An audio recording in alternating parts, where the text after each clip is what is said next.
And they gave him everything. The house I paid to fix, the mortgage I covered for years, and all they left for me was a line in their will.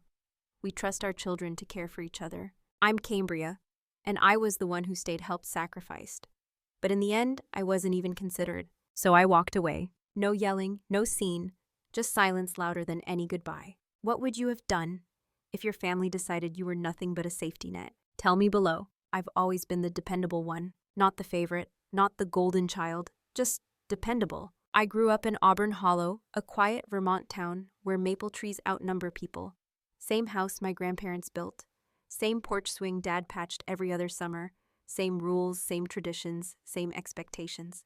Especially for me. I'm Cambria Ellington, 37 project director at a nonprofit that funds infrastructure for rural schools. I fix things. That's what I do. Leaky roofs, unpaid taxes, confusing insurance claims.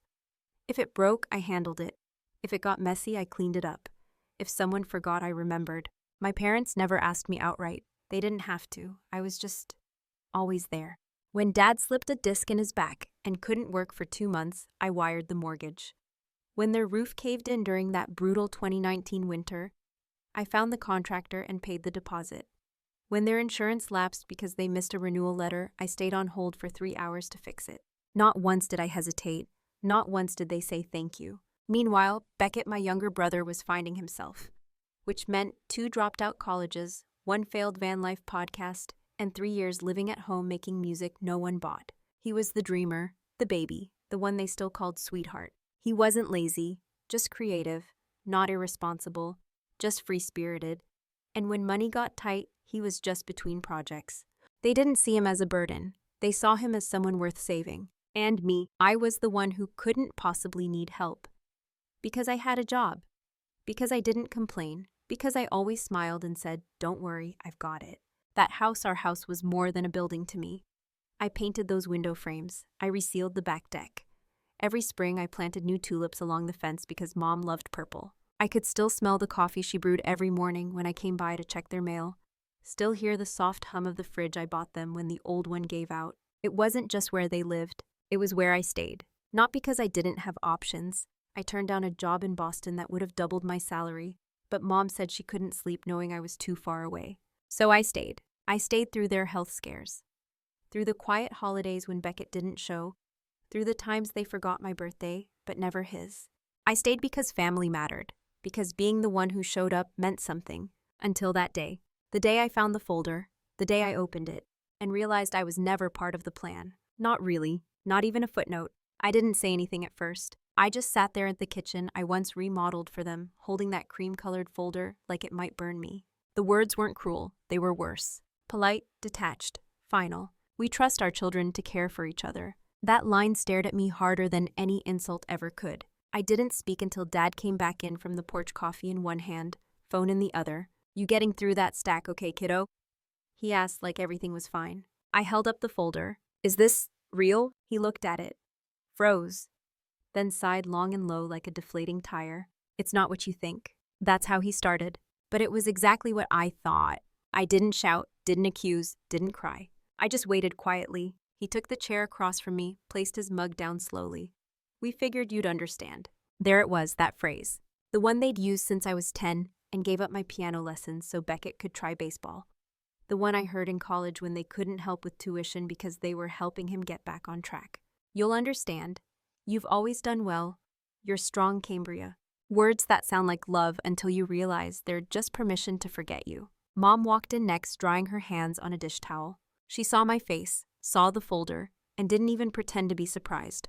Instead, she reached for my hand, squeezing gently. "We didn't mean for you to find it that way." "Then what way?" She flinched a little, then looked down. "Beckett's had a harder time," she said quietly. "You know that. That's why everything's going to him." "It's not like that," Dad jumped in. "No," I raised an eyebrow. "Because that's exactly how it reads." Mom's voice softened again. "You've built something. He's still trying. And I'm supposed to fund his trial and error phase for life." Neither of them answered. Silence filled the room, except for the soft ticking of the wall clock I gave them last Christmas. "I just thought," I whispered, "maybe you'd think of me too." Mom blinked hard. "Of course we do." But she couldn't name how. Not one thing. No one offered to change the will. No one apologized. Just more of the same. "You'll understand. You're strong. You'll be fine." And somehow that hurt more than if they'd said nothing at all. I didn't argue, didn't scream, didn't slam a door or threaten to leave. I just stopped. The next day I canceled the autopay on their utility bill, not out of spite, just clarity. For years I had covered it without being asked. Now I waited to see if they'd even notice. They didn't. Week 1, nothing. No call, no Cambria did something happen. No thank you either. By week 2, the text began. Down. Water bill came in higher this month. Can you check the account? I didn't answer. Mom, we're out of the low-sodium crackers you always bring. Beckett forgot. I left it unread. I wasn't trying to punish them. I just stepped back from being invisible support. They still thought I'd come through, like I always did. They didn't realize the only thing holding it all up was me. That Thursday, the doorbell rang. Grocery delivery, their usual 4 p.m. slot. Only it never came. Because I'd paused the account, just like I paused everything else. Prescription reminders. Gone. Doctor's appointment emails. Archived. Refill notices ignored. And still no one called me directly. It wasn't until the 3rd week that the tone shifted. Mom's text short and cold. Mortgage is due. Can you send what you usually do? No hello, no how are you. Just a number and an expectation. I stared at the screen for a long time, then typed, Ask Beckett. It's his house now. I hit send, didn't wait for a reply. 5 minutes later, the phone buzzed. Incoming call. Mom, I let it ring. Again. Dad this time. Declined. Then a new message lit up the screen. Please don't be like this. We need to talk. But there was nothing left to talk about. They made their decision. I was just finally living like it mattered. The silence didn't last. Not in my family. When guilt doesn't work, they switch to shame. And when shame doesn't land, they perform. It started with a Facebook post from Mom. A photo of her and Dad on the front porch framed by autumn leaves. Caption. We gave everything to our children, but sometimes giving isn't enough. Dozens of likes, a handful of comments. You two are amazing parents. Some kids don't know how lucky they are. Then came Beckett. He shared the post with his own caption. Some people only care when the money stops. No tags, no names, but it didn't have to be explicit. Everyone who knew us knew. I stared at the screen, not angry, just hollow. They weren't just disappointed. They were rewriting the story, turning me from caretaker to villain. The one who always showed up had now become ungrateful. The one who saved their home was now greedy. Aunt Luann, who once called me the glue of this family, left a heart emoji. That one hurt, not because she believed them, but because she didn't ask me, didn't check in, didn't wonder if maybe there was more to the story. I didn't respond, didn't defend myself, didn't post a rebuttal with bank receipts and unpaid bills. I knew how this town worked. People didn't want truth. They wanted a clean narrative. Mom and Dad were the kind aging couple. Beckett was the misunderstood son. And I'd become the bitter daughter who turned her back. Let them think that, because for once I wasn't going to fight for a seat at a table that erased me. Still, it stung. It stung when an old coworker commented, "Didn't Cambria use their address for a tax break once?" It stung when Pastor Gilmore liked the post, the same man who watched me drop off groceries after Sunday service for 3 straight years. And it stung most when I saw Kelly's name. My cousin, the one who once said you're the only one who sees things clearly. She didn't leave a comment, just a single red heart under Beckett's post. One click, and everything broke. Not loud, not messy, just a final quiet snap. They weren't just cutting me out, they were erasing me altogether. They showed up on a Thursday, unannounced, uninvited, unmoved. The front desk at my office called at 10:42 a.m. Ms. Ellington, your parents are here, and it's you are. A man who says he's your brother. I stared at the floor tiles in the hallway outside the conference room. The receptionist kept talking. They said it's urgent, that they'll wait. Of course they would. I didn't go down right away. I finished the meeting I was in, answered 2 emails, took a slow sip of lukewarm coffee. Then I walked downstairs. They were standing too close together by the building entry like they'd practiced. Mom clutched her purse in both hands. Dad stood straight stiff like a statue ready to lecture. Beckett had his hoodie up, hands in his pockets, pretending he wasn't part of this. They all turned when I stepped through the glass door. No one spoke. I stayed by the door, arms crossed, calm. Cambria, Mom started, voice already tight. We need to talk. I didn't answer. Dad cleared his throat. You'd really let us lose the house over this. The words floated in the air like smoke. I let them hang, then answered evenly. You really thought I wouldn't? His jaw clenched. I kept going. You left me out. You handed everything to Beckett. Now you're asking for the same support I gave for years, without a word of thanks. Mom took a small step forward. We thought you'd understand. You've always been strong. I nodded once. You used that as an excuse to forget me. Beckett shifted uncomfortably. I didn't ask for any of this. I turned to him. But you took it. He looked away. Dad's hands were on his hips now. We raised you, fed you. You owe us something. I almost laughed. I paid that debt every month, every year, quietly. And you erased me anyway. Mom's lip trembled. We didn't mean to hurt you. I stepped forward just once, close enough to feel the space between us tighten. Then why did you wait until I disappeared to realize I was the one holding it all up? They had no answer. Beckett moved towards the door, maybe hoping I'd let them in. I raised a hand. Don't. He froze. You're not coming up. You're not coming in. I won't be your answer this time. No yelling, no scene. Just stillness. 3 people who once called themselves my family, and me finally stepping outside of their story. That night I didn't cry. I didn't call a friend. Didn't vent or spiral or scroll through old photos. I just sat by the window in my apartment, watching the streetlights flicker against falling leaves. Steam rose from a chipped mug of tea I hadn't touched. Outside, a breeze rattled the branches, gentle but cold. For the first time in years, my phone didn't buzz with reminders. No calendar ping for their prescription refills. No auto alert for the Friday grocery order. No overdraft notice from their joint account. It was all quiet. I didn't feel victorious. Didn't feel powerful. Just still, like something heavy had been lifted off my chest without fanfare. That was the moment it all became clear. They hadn't lost me when they changed the will. They lost me when they assumed I'd never leave. When they started counting on my silence, my compliance, my unconditional loyalty, and stopped seeing me as a person who could walk away. I wasn't angry anymore. I was done, and I was free. Not because I burned a bridge, but because I finally stopped holding it up. I didn't have a revenge plan. There were no spreadsheets, no countdowns, no exposés, just a quiet undoing. It started with a folder of my own. I pulled down a dusty box from the top of my closet labeled Family Admin in my handwriting. Inside, years of receipts, contractor invoices, mortgage confirmations, emails from lawyers, notarized amendments. I flipped through each one slowly, not to gather ammunition, but to remind myself I hadn't imagined it. That I had given, that I had shown up.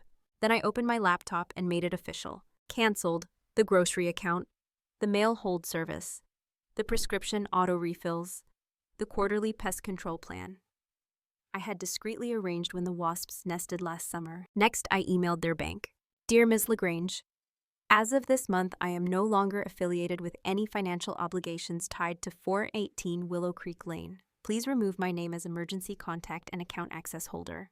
Then the insurance broker. Then the pharmacy. Each message polite, professional, cold. By Friday, their world had fewer safety nets than they realized. And I didn't flinch. What surprised me most wasn't how easy it was how natural. I had built my life around their weight. And without it, I slept deeper, breathed slower, heard the birds outside my window again. But they noticed quickly. The text started again. Cambria, the pharmacy says they can't refill Dad's medication without payment confirmation. Did something happen? Addenmo Electric Company is saying we're overdue. You usually handle this. Beckett. Hey, are you okay? Mom's kind of freaking out. I ignored them all. Not to punish, to preserve. I spent my weekends in places I never had time for before. A local art class sculpting. I was terrible at it. But my hands were busy and no one needed anything from me. I took a short trip to Burlington, stayed in a lakeside cabin, read books with soft covers and unhighlighted pages. No Wi-Fi, no inbox. For the first time, I let the silence be mine. But silence doesn't last in families like mine. 3 weeks after I cut the last string, I got an envelope in the mail. Inside, a foreclosure notice. Copy only, not addressed to me, but the address was unmistakable. 418 Willow Creek Lane. I sat at my kitchen table, turning the paper over in my hands. Then I grabbed a pen and wrote on the back. Maybe you should have left it to someone who knew how to manage it.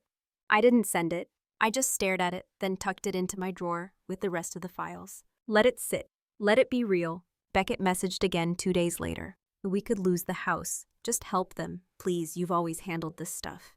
I didn't reply. Instead, I pulled out the offer letter I'd left unopened for weeks. Boston, Director of Operations, 6-figure salary, a signing bonus, and something I hadn't had in years' distance. I signed it, then packed slowly. The apartment wasn't much. 2 bedrooms, sun-washed windows, hardwood floors that creaked when I walked barefoot. But it was mine. mine without a second name on the mailbox, without anyone depending on me just because they were allowed to. As I boxed up my kitchen, I found a note from Mom tucked into the recipe book she'd given me years ago. It read, "Don't forget, Beckett doesn't mean to disappoint. He just gets lost sometimes." I folded it once, then again, dropped it in the trash without ceremony. The phone kept buzzing. "Dad, this is bigger than some grudge." "Mom, please don't let the house go. Think about your father's health." Beckett, this isn't what families do. But I was done being family by default, because family isn't about blood, it's about boundaries, and mine had finally taken shape. I sent one reply, only one, to all of them group thread. "Mom, you made your choice, now live with it." Then I muted the conversation and stepped outside to watch the leaves turn. They'd burn red before falling. So would I. A week after I signed the Boston contract, I started packing with purpose. Not just boxes, but pieces of my old life. There were files I shredded, letters from Dad about taxes I'd handled, birthday cards from Mom, with no actual messages, just signatures. I found an old voicemail too, from Beckett, left years ago. He was drunk, mumbling that I was too perfect, and probably had a spreadsheet for feelings. I deleted it. This wasn't about bitterness. It was about finally seeing what had been there all along and choosing not to carry it anymore. I made a checklist. Not for them, for me. Notify landlord, update forwarding address book. One-way train ticket. Unfollow Beckett on Instagram. That last one was harder than I expected. Not because I cared about the photos, he rarely posted anything but grainy selfies and SoundCloud links, but because for a long time I thought being his sister meant tracking his life in case he fell, so I could catch him. Now I let him fall. I let them all fall. And I didn't feel cruel. I felt human. The Sunday before I left town, I visited the farmer's market. Mrs. Devereaux, our neighbor since childhood, spotted me by the honey stand. She leaned in, whispered like we were conspiring. "I don't mean to pry, honey, but your mom's been saying you're going through something. Should I be worried?" I smiled. "Don't worry," I said. "For the first time in a long time, I'm not." She blinked, confused, and I walked away. They'd been spinning stories, it seemed. Cambria's unstable, Cambria's cold, Cambria's selfish. But the truth was simpler. Cambria stopped enabling. That was enough to be cast as the villain. The day before I left, I drove by the house, 418 Willow Creek Lane. The porch light was off. The gutters were clogged. One shutter hung crooked, flapping slightly in the breeze. It looked tired, like a place waiting for someone to rescue it. Not me. The mailbox was open, stuffed with unpaid bills and flyers. I didn't stop, just slowed, took one long look, then kept driving. But that night around 11 p.m., my phone rang one last time. Unknown number. I almost let it go to voicemail until I saw the area code. It was Kelly, my cousin, the one who'd left a heart emoji under Beckett's post. I picked up. "Cam, yeah." A pause. Then, "I'm sorry." My throat tightened. I didn't expect that. "I didn't know everything," she continued. "I should have asked." "It's okay," I whispered. "No," she said firmly. "It's not. I just wanted you to know someone sees you, really sees you." I closed my eyes. That was all I'd ever wanted. Not money, not gratitude. Just to be seen, heard, held in mind. "Thanks," I said. "That means more than you know." And it did. She didn't ask me to forgive them, didn't try to fix anything. She just didn't look away. And maybe that's how healing begins. Not in declarations, but in acknowledgements.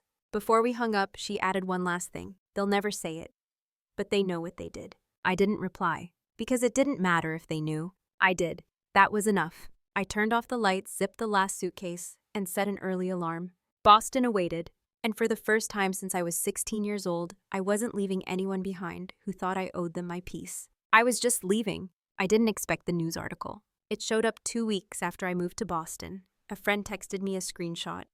"Isn't this your old house?" There it was, front page of the Auburn Hollow Gazette. Historic family home set for auction next month. Below the headline, a photo of 418 Willow Creek Lane. The porch sagging, the yard overgrown. A foreclosure sign crooked in the dirt. My stomach didn't drop, my pulse didn't spike. I just stared at it, flat and still, like reading someone else's story. The article quoted no names, just a local family facing financial hardship.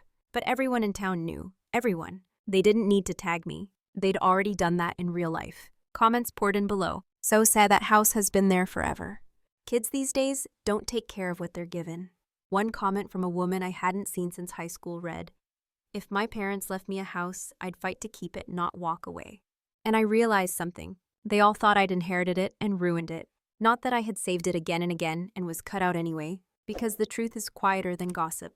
I didn't correct them, didn't write a rebuttal, didn't post screenshots or receipts. Let them talk, let them wonder, because I wasn't living for explanations anymore. But the fallout didn't stop there. One afternoon, my boss pulled me into her office. "There's a woman on the line asking for a reference," she said, frowning. "Says she's your mother."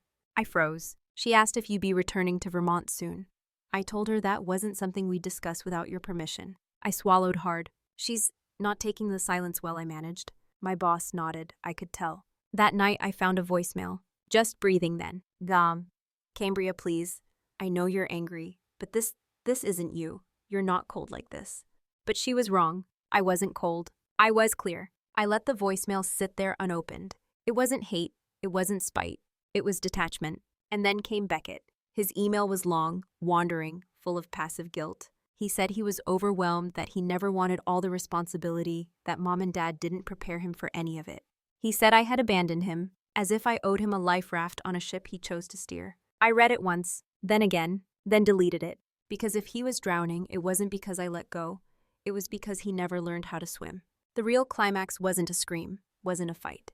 It was me walking past a piano shop in Boston, hearing a melody I hadn't played in years. I walked in, sat down, and for the first time since I was 17, I let my fingers find the keys. The owner smiled from the counter. "You're really good." I laughed softly. No one said that to me in a long time. It hit me then, that somewhere between rescuing and repairing, I'd forgotten who I was. But she hadn't disappeared. She was waiting, not in my parents' house, not in their expectations, not in Beckett's shadow, but here, in my own rhythm, in the life I built without applause, in the space I finally claimed.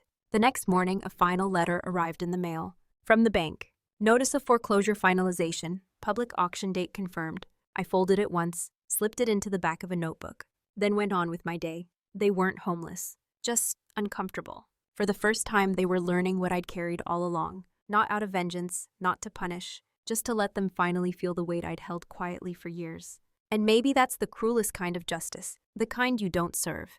You just stop shielding them from. The house sold at auction 3 weeks later. I didn't go, didn't watch the live stream, didn't ask who bought it, didn't care. It was never really mine. I just made sure it stayed standing. Beckett moved in with the friend across town. Mom and Dad, I heard, were renting a small apartment near the edge of Auburn Hollow. The same people who once said, "It's a family legacy, this house has history," now lived in a 2-bedroom condo above a nail salon. I didn't gloat. I didn't feel victorious. I felt resolved. Boston became more than just a new job. It became a second beginning. My apartment filled with little signs of my own life. Unmatched coffee mugs, houseplants that didn't die, a piano I rented from a local shop. Every Tuesday I played, not to impress, not to soothe anyone, just for myself. I never blocked my family, but they stopped trying. Maybe they realized the silence wasn't a phase. Maybe they didn't want to speak to a version of me that no longer bent. I ran into Kelly again months later. She hugged me tightly, said, "You look lighter." I did, because I wasn't carrying them anymore. I wasn't the fixer, the filler, the forgotten. I was the one who walked away before the fire, but after the warning signs. And that takes more strength than staying ever did. Have you ever been the one holding everyone together until you couldn't anymore? Would you have walked away or stayed hoping they'd finally see you? Drop your answer below, because someone else might need the courage in your comment. And if you've ever been written out of a story you helped build, know this: silence isn't cruelty. Sometimes it's closure.